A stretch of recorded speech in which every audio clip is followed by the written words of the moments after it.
The year is after Colony 195, Operation Meteor. In a move to counter the Alliance's tyranny, rebel citizens from certain colonies scheme to bring new arsenals to the Earth, disguising them as shooting stars. That introduction absolutely hooked me. When I first saw the show, I was like, what? Hey guys, my name is Liam and this is my hobby room. So I've been a little busy at work. Work is pretty wackadoo at the moment, but despite that, a kit came out that I've been waiting for, so I want to review it right now. I'm talking, of course, about the high-grade Gundam Heavyarms, which I was super excited about, from the Gundam Wing TV series, otherwise known as New Mobile Report Gundam Wing. I remember watching this show, if you're within my demographic, I remember watching this show growing up on YTV. Do you remember that? So you may have some nostalgia from this show, even if you have no familiarity with the Gundam franchise as a whole. I remember watching this show on TV and not really knowing what was going on or having a hard time placing myself because there were a lot of old men talking in rooms about made-up space politics, and then all of a sudden there were robots everywhere, and that was very exciting for me. So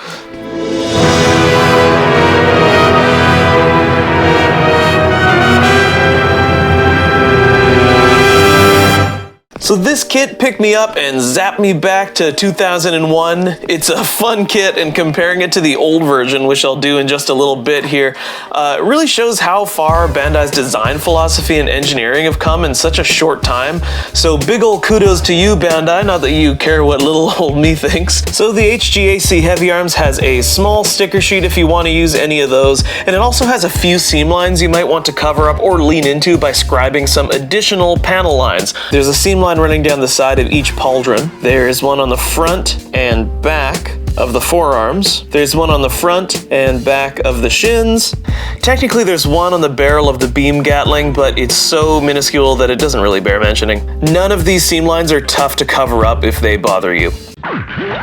So being a modern HG kit, the articulation is pretty great. I'm willing to bet it can recreate pretty much any pose from the show. So the head turns all the way around, but you may want to be careful not to break the antennas. It can ab crunch about as much as I can, and that is to say, barely at all. The arms go 360, the torso goes 360. There's a lot of 360s. It's like a Tony Hawk video game. Legs can do this, and this, and this, and a little bit of that. Side skirts flip up, front skirts flip up, back skirt flips up, and there's an additional joint right here. These open up for a surprise, these open up for a surprise here, and these open up as well. He opens up everywhere. He's like a big, violent advent calendar. Oh boy, I wonder if I'll get a chocolate today. So all the Gundam Heavyarms comes with is its beam Gatling, which you can mount on the forearm by removing the hand and plugging it in like so, and there's a little handle here for some, I don't know, whatever you want to use that for. Or you can store it in the backpack with the help of this little adapter here, so this peg just lines up with the hole and boom, like so. And the army knife. You do get some extra parts left over from the previous kits that shared some of the same engineering, but I don't think you'll be using any of them except for these splayed hands, which could come in handy. So hang on to this stuff, stick it in your back pocket for a customization one day. And the Glow Up of the Year award goes to the Gundam Heavyarms. Look at the old version of this kit. This kit doesn't really do anything special. It does certainly have that old school aesthetic. If you see it, they're usually very cheap, so I'd recommend just picking them up if you're a fan of the design anyways, just because it's a fun little piece of model kit history to have.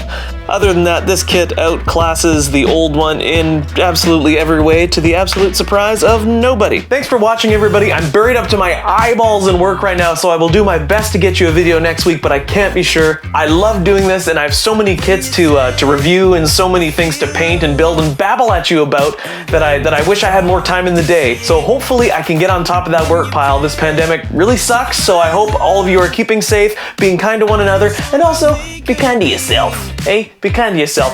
And build a model kit. I got this one from BC Shaver and Hobbies. You can get yours there too. Okay, bye.